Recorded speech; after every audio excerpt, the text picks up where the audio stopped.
Greetings and welcome everybody to another one of our free Friday community classes right here on the YouTube. I'm very excited this week to be chatting with you a little bit about lavender. And when I say a little bit, I mean a little bit because there is so much to this plant. This is such an incredibly powerful plant with so much story, so much history, and we will touch on some of my favorite aspects of lavender today, the magic and medicine of lavender. Before we get started, I just want to take a moment to express some very sincere gratitude to the folks over on our Patreon group. Your support of my work has allowed for a pretty substantial upgrade in audio and video equipment. So I'm really hoping that the sound of the videos is much better and that we can continue to grow the channel together. If you have not checked out the Patreon group, there's a link down in the video details below. I try to spoil everybody with tons of really lovely special content that you won't see anywhere else every month in exchange for your support of my work. So come over and check it out. And also, really good community. If you like people who like plants, you're going to find some people you like over there. So, in this class, we will be talking about two species of lavender specifically, Lavandula angustifolia, or English lavender, Lavandula stoechas, or French lavender. And I just want to clarify this because there are bajillions of various different kind of cultivars and hybridized species of lavender that exist. A lot of them have been done for landscaping. A lot of them have been done to be drought tolerant or to be more fragrant. And all of that's great. Lavender's a lovely plant to be around, but these are the two species of lavender that I work with in the clinic and that are referenced specifically in our herbal lore. So while there are species of lavender that are certainly analog or close or safe to work with, these are the two that I work with and the ones that I suggest that you work with as well. We unfortunately don't have a specific sacred name for this plant in Wortcunning traditions, nothing in Old English. But what we do have is the name Herbe Stecha, which comes from other traditions and has worked its way into the Wortcunning traditions over the last 1,000 years or so.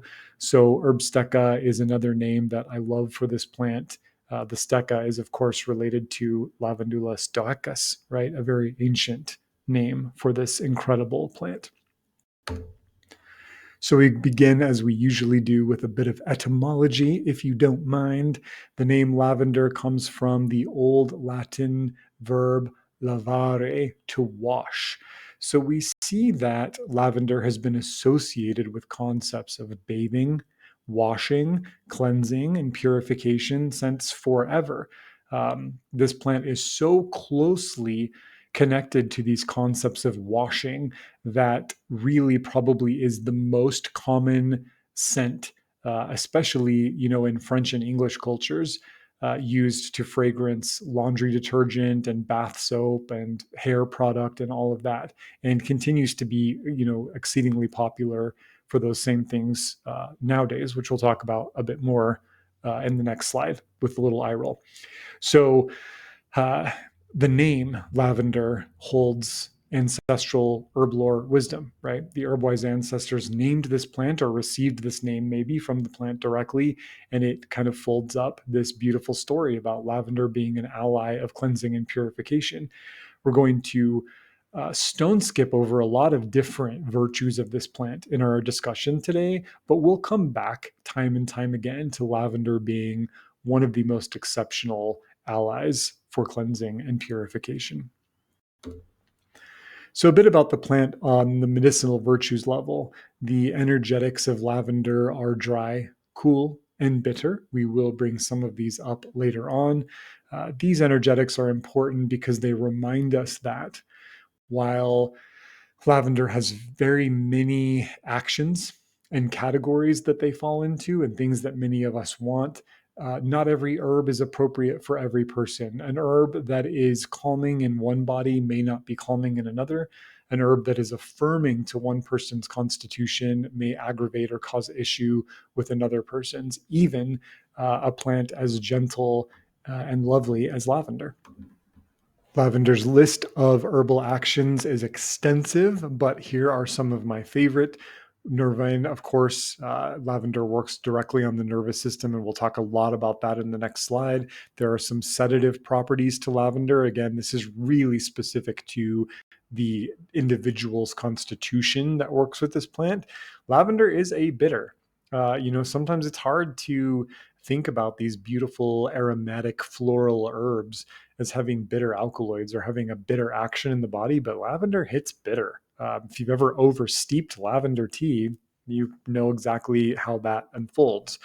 Antidepressant, antispasmodic, meaning releasing and relieving spasming in the muscle tissue and fascia of the body, carminative, warming and stimulating the digestive system, analgesic for pain management, antiseptic, antifungal, and antibacterial are all, of course, nods towards that cleansing and purifying action of lavender. So before we go on, I just want to mention something about lavender that I've noticed, over the last couple of decades, and I think that it gets more and more all the time. Many people have scent fatigue with this plant. You can go down various aisles at the standard grocery store and find dryer sheets, laundry detergent, bar soap, garbage bags, kitty litter. I mean, literally everything under the sun that can be scented gets scented these days, and generally for not good. And lavender tends to be, one of the more common ones. And this is funny to me because these products, will say scented with calming lavender, and there's no lavender in that dish soap. There's no lavender in those dryer sheets. There's a fragrance that is definitely, designed to smell like lavender. It's a designer imposter of lavender, but it's not lavender. And it is the scent of lavender that does the things we just talked about, that has the nervine, the antispasmodic, the antidepressant, the carminative effect. Um, if you make something that's like a plant, that thing doesn't do the same thing the plant does, right? That's just not how this works. So if you are somebody who has really gotten sick and tired of smelling all the lavender things, I totally sympathize with you. And I invite you to learn more about this plant anyway, because they're awesome, but also to realize that most of the things you're smelling are fake, and to connect with the real fragrance, the real aroma of lavender by smelling them directly, or getting some dried lavender blossoms, or essential oils if you must. Lavender brings the medicine. So let's start unpacking some of these virtues and looking at how we can work with lavender directly. We will, of course, begin with lavender, not so much thinking about them as relaxing or calming, but I want to go deeper. And let's talk about lavender as a nervous system restorative. You won't see or hear many people talk about this plant this way, but I absolutely fly the lavender as a nervous system restorative flag. And let me tell you why. Let me kind of explain my math here. Um, Lavender is exceptional. We know this through, contemporary herbalism, but we also see references to this in the ancestral herb lore, at releasing the buzz from the nervous system. We've all experienced being so wound up, so anxious, so stressed, so fatigued, so worrisome, that there's almost this buzz or this ring in the nervous system. It's like we can't get the body to let go of the static, right? This is where lavender is a specific in my practice. When people talk about their nervous system just never settling, right? Uh, I think about lavender. Lavender has this amazing ability to come into the body to release or ground out that hum and to just kind of let it finish. And I say that this overlaps with the concept of a nervous system restorative, because if the nervous system never stops buzzing, when will the restoration happen? Right? When will the healing, the adapting, the strengthening, the resilience, when will that happen if the nervous system never comes to a stop? If it's always vibrating and humming and buzzing, it's always hypervigilant, it won't. So lavender is a nervous system restorative because they come in and they bring settling to the nervous system and say, now you have peace. Now you can rest. And in that resting, we can do restoration. This is very, very important. I have found in my practice that while teas and tinctures and all of that with lavender can be very, very supportive of this process, nothing works better than a warm lavender foot soak. Get your warm water, make a very strong lavender tea and pour that into your foot bath. Make a foot bath with Epsom salts or whatever, some magnesium salt, and throw some fresh lavender in there, maybe a few drops of essential oil if that's what you have access to. The feet have a natural ability and a natural affinity to sort of discharge excess static from the nervous system, to kind of send it back into the earth, right? It's grounding. So I love a foot soak. Very, very calming, a very powerful ritual, by the way. That ritual of creating a water that is infused with medicine and then soaking your body in it, sort of letting your body breathe and unwind in the presence of this plant saturated in water. It's very, very powerful medicine. I know it takes, a little extra work to do a foot bath. I get that, but it is absolutely worth every effort you put into it. So do a foot soak. Culpepper mentions that lavender is a specific for giddiness of the brain. And I think that he's referencing monkey mind, you know, uh, mental chatter, what if, catastrophic thinking. But I also think that he's referencing the person just sort of being in that buzzing state, where they're just never quieting. It's like things never go into a state of respite. And so this is really something to note as well. We will see uh, mention of the brain and the head with lavender many times in our conversation today, and you will see it many, many more times if you do deep dives into this particular plant. Also, remember that lavender is bitter, and bitter herbs are grounding. They move from the top of the body downwards. They bring the energy into the center of the body. They gather us, they get us back into ourselves. Bitter herbs also stimulate the digestive function, right? The minute they hit the tongue, the body says, ooh, starts to salivate, starts to warm and stimulate the belly, gets the spleen and the pancreas and the gallbladder going, gets that worm like peristalsis of the bowels going, kind of gets ready for food, which is why we love a digestive bitters, right? And by the way, I put lavender, all my bitters. Um, the body in the autonomic nervous system, you can either be in fight or flight, or you can be in rest and digest. You can't do both. It's one, or you're on one side of that fence or the other.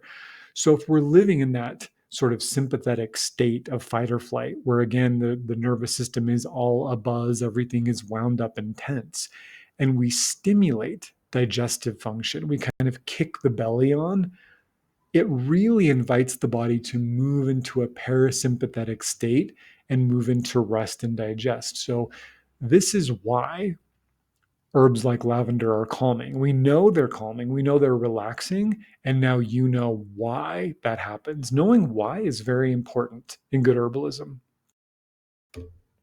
Speaking of tension, lavender is one of my favorite plants to bring in for formulas of musculo-skeletal tension, fascia, joints, muscles, ligaments, tendons, nerve pain.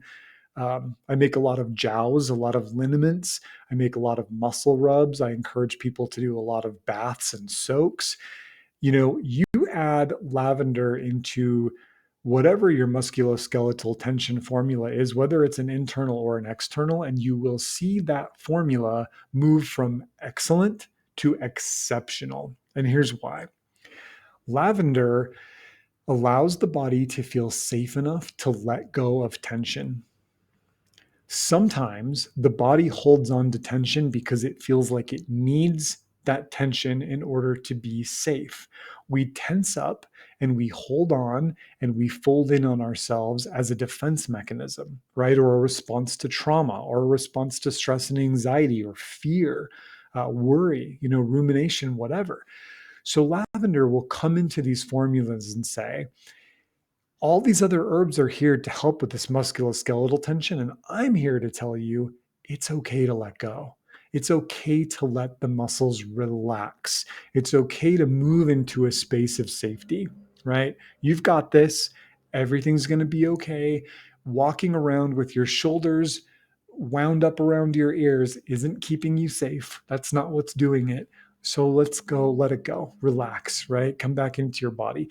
And this is why I say, um, bring lavender, invoke lavender into your pain relief, tension relief formulas, and you can thank me later. It really will increase the quality and the effect of those formulas immediately.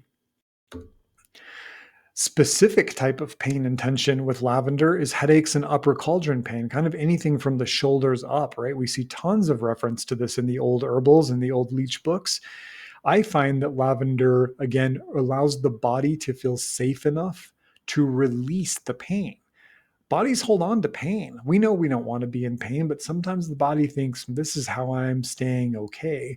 So lavender comes in and softens and says, "Hey, let it go. Let's release this. It's okay to release this, and we'll find a better way to feel safe than this." Right? Lavender is not medicine that says let it go and get over it. It says let it go and let's find a better way, which we'll talk about here in a few slides. This is a very important aspect of lavender medicine. Lavender will gently move. So if there's some stagnation, if things are kind of stuck up in that, occipital ridge part of the head, people get those kind of stagnant headaches. Lavender will gently move and then we'll relax, right? Just allow the jaw to relax, the eyes, allow the ears to relax. Isn't it weird to think about relaxing your ears? But they do get tense. Allow the scalp, the fascia, the forehead, the face, the neck, and the shoulders to get very melty and relaxed. This is important. Blood, nervous energy, and life force cannot flow effortlessly when there's tension. If the hose is kinked, everything backs up. It means that one part of the system gets too much and another part gets none at all, right? So relaxation is generally the answer to all issues of stagnation or deficiency, my opinion. Culpepper mentions many times that lavender can be worked with for all pains of the head, from teeth to eyes to ears to headaches to neck. Um, it's almost like he talks about lavender as a driver, driving herbs and driving energetic action up into the head. This is interesting because in the doctrine of signatures, Paracelsus's doctrine of signatures, the color of lavender relates to the head, right? Those purpley blue lavendery hues are very much about the mind and the nervous system and the sort of upper cauldron of the body. So that's interesting. And then Grieve mentions that she worked with lavender specifically for headaches resulting from fatigue and exhaustion, right? So tired that the head starts to hurt, the eyes are hurting, the jaw is tense, so exhausted that the muscles tense up. And this is like a very interesting thing to explore, how the more tired we get, the more effort the body will sometimes put into tensing up, right? Again, just trying to protect itself, right? When we're fatigued, we're vulnerable. So sometimes the muscles will tense up to protect us, which is just expending more energy that we don't have, making us more tired. Very frustrating. But your body's watching out for you, right? Digestion. I love lavender when I think about folks who have a nervous stomach. Oh, I get really anxious and I get constipated, or I get a lot of anxiety and I get diarrhea, or, I'm going through a really intense time in my life right now and my digestive system is just like completely wrecked. Okay, we're making a link here between stress, nervousness, anxiety, and the ability of the body to digest. The digestive system is, of course, the body's process of figuring out what to keep and what to let go of. What will we build ourselves from? What will inform the next, phase of our journey? And what are we going to flush down the toilet? This is very important. So lavender has this amazing combination of being both a bitter, again, activating good digestive synchronicity, and a nervine, releasing tension and nervous energy. So this means that lavender will simultaneously kick on digestive function and encourage the body to do that without needing to be tense. How do we digest food in a relaxed way? How can the bowels do their little worm like peristaltic dance without tension, but with ease, with flow? This is lavender medicine. Again, this is why I put lavender, all my digestive bitters. Who doesn't want this kind of medicine informing a good, calm digestive system? There's a picture of a snake on the next slide, just so you know he's coming. But isn't he handsome? This is a beautiful black adder.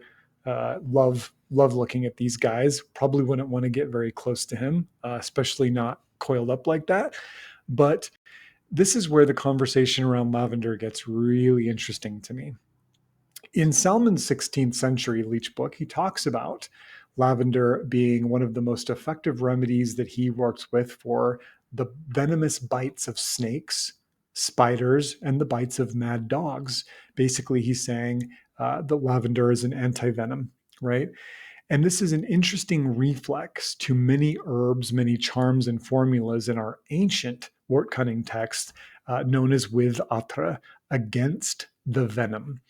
Now, Salmon and his contemporaries and sort of everyone past him, all the way from a snake bite to a mosquito bite, has taken this literally and said, okay, yes, lavender is very effective for all kinds of bites, right? Fleas, mosquitoes, snake. I don't know about the mad dog thing, spider bites for sure. But there are levels to with atra that we see hinted at in the ancient leech books, over 1,000 years old, that say maybe the venom we're talking about has a physical reflex in snakes and spiders, but maybe there's another level to venom.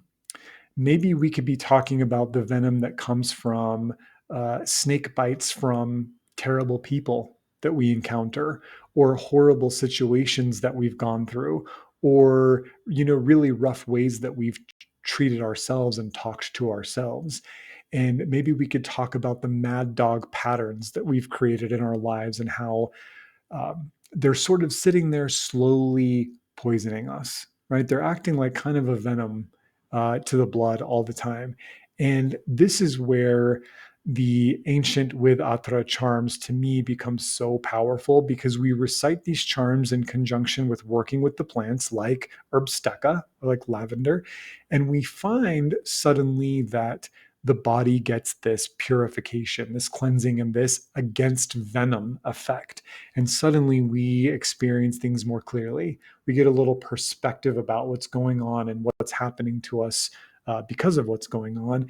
And I just think that's beautiful medicine. So, not to put too fine a point on it and to bring it up again, but here again, we see this herb that is so often considered basic, beginner, right? Oh, lavender, that's where everybody starts in herbs with lavender. Oh, lavender, that's where everybody, lavender essential oils, everybody's first foray into plants.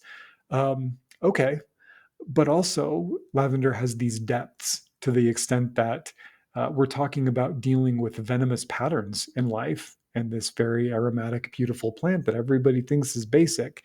This is why I come back to these Lamiaceae family plants, these mint family plants, time and time again.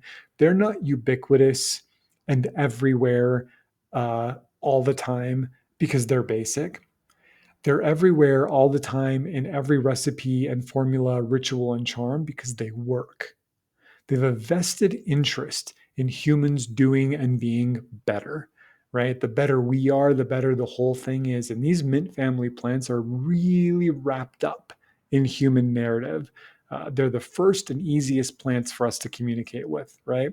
So never catch yourself, if you ever catch yourself thinking about lavender, any of the mint family plants, chamomile as well, not in the mint family, but chamomile gets this too, as basic or beginner. You got to work through that and come back to the real depth of these plants and why they're everywhere. So Maud Grieve has this beautiful story that she talks about where lavender plants in the wild should be approached with great caution because They are the preferred resting places of asp, very venomous snake. Hmm? Isn't it interesting that once again, because we see this narrative over and over and over and over again, that a plant that works on snake venom is also the resting place for the venomous snake? There's an agreement here between the snake and the plant, between the venom and the medicine. There's something really powerful here to meditate on, right? The asp taking shelter and preferring the company of lavender, which is the same plant that will help somebody if they've been bitten by that snake. Very cool. I'm not going to give away too much here. You can contemplate this and see what you come up with. So I like to work with lavender in a bunch of ways. I love lavender in tea. I love lavender in a tincture. I love washes and baths and carrying lavender on my person and, coming across a lavender stand and rustling the blossoms and smelling them. All of that is great. But the oldest and most powerful way to work with lavender, in my opinion, is through suffumigation, smoldering dried lavender blossoms and leaves on an incense coal or forming them into a pure botanical incense, tossing them into a sacred fire. There's a lot of midsummer rituals around tossing lavender into fires, which we won't get into in this class, but it is attested. So suffumigation, very powerful. The smoke of lavender rises upwards, moves into those more mental kind of atmospheres that we think about with lavender. And again, this is our primary um, one of our primary herbs of purification, right? Very, very effective herb of purification. So, purifying the self when you feel like you need to wash, bathe, or rinse clean from something, a venom maybe that has come upon you. Bathe in the smoke of lavender, take a lavender bath, or wash yourself internally with sips of lavender tea. You can also suffumigate space to clear a space and bless a space, and ideas. Smoldering lavender while starting a new project or while embarking on something is a great way to bring this plant in and ask for their blessings over an idea, something conceptual. Lavender is a very mental plant in their own right. So these plants tend to be very airy. They tend to have, that sort of stocky, tall, thin presentation, and they tend to play really well as incense, as suffumigation, as smoldering. So very powerful. Here's where I'd like to wrap up today. What I hope will be a culmination of everything that lavender is, and who lavender is as a person in this world, and really how I approach this plant and why I'm so reverent towards lavender. I can barely pass a stand of lavender without taking a moment and bowing my head to this plant because of what I have seen them do for people, what they've done for me, and how they show up in the world. These mint family Lamiaceae plants that are nearly cosmopolitan at this point. They're just everywhere. Um, they're so easy to grow. They're so easy to commune with. They're so easy to love and enjoy, and yet they keep giving. Beyond that, it's pretty amazing. So first, let me share with you that for me, lavender is one of my favorite herbal allies for softening brittle and hard patterns. Somebody's stuck in a belief system, they're stuck in a pattern, they're stuck in a way of living that no longer serves them. At some point, they've taken the Play Doh out of the container, they've made a shape out of it, and they let that dry. So now they're sort of stuck with that shape they made. And they're looking at it every day saying, maybe at one point that was the right choice for me, or maybe I made that choice, at not a very good time in my life. But I sure wish I could smash that Play Doh down and make a new shape, make something different for myself. Lavender comes in and re-softens the clay. This is a truly nootropic herb. Brain plasticity, right? Softening so that things can be pliable, so that old patterns can be released and new patterns can be effectively laid in. This is the real power of lavender. And it relates to cleansing and purification. because cleansing and purification is about washing off the old, letting go of what no longer serves, rinsing and releasing the past so that we can step pure and clear, clean slate into the future and make choices that we pour into the well of weird for the new life ahead of us, right? Every moment, what we do defines what's possible for us in the future. This is the law of weird. Lavender, this is why I say lavender is very much an herb of weird Wortcunning. If you want to work on the level of weird, lavender. So, very transformative herb, very powerful herb. What needs to change? How will we change it? Then change it, right? This is lavender medicine. And all along the way of forging this new path, this new trail that we want to forge into our future, there's a blessing and an empowerment that comes from lavender. Lavender doesn't just soften and say, okay, make what you want. Lavender says, soften and make something beautiful. What's it going to be? What's the best way you can bless your future self by what you make out of your Play-Doh shape in this moment? This is very powerful medicine, deep, deep medicine. You won't hear many people talk about this because I think a lot of folks are afraid to acknowledge the depth to which these plant spirits can help us transform and change. But they can. It doesn't have to be a heroic plant. It doesn't have to be a psychedelic plant. It doesn't have to be a plant from the rainforest. It can be lavender, just lavender, right? Very powerful. This nootropic effect, by the way, this ability for lavender to help the brain become more plastic, retain its plasticity, its ability to release and lay in new, makes them an exceptional addition to your adaptogenic work. So you're taking an adaptogen, fantastic. If lavender is a good fit for you, this is a beautiful, terpene-rich, aromatic, calming, relaxing nervous system restorative, nootropic to bring in to just support the adaptogenic effect. I'm almost always putting a nootropic herb with adaptogens. Yes, we want to become more adaptable, more resilient. We want to be protected from the damaging effects of everyday stress, wherever that stress may come from, the world around us, our internal environment. But if there is resistance to change, if there's an inability to release an old pattern and create a new one, that adaptability work sure is hard. It sure feels like an uphill battle. You're taking the ashwagandha every day, and ashwagandha is saying, let's be more adaptable in the face of the world that we live in. Let's roll with the punches and flow with things and not take things personally and empty our backpack and not carry stuff we don't want to carry. But the ability, the skill set of letting go, of cleansing and purifying and kind of clearing everything isn't there. Eventually it'll happen, but man, it's harder work. So bring one of these nootropic herbs into your adaptogen work. The other one that I work with a lot is holy basil, Ocimum sanctum, Ocimum tenuifolium. But lavender I love so much.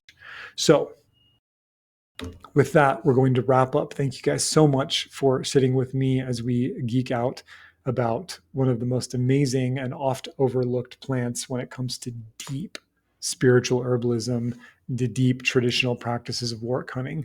If you have not come over on the Patreon, please do that. And we just sat with lavender for a full month. So the plant spirit journey for this plant is rich.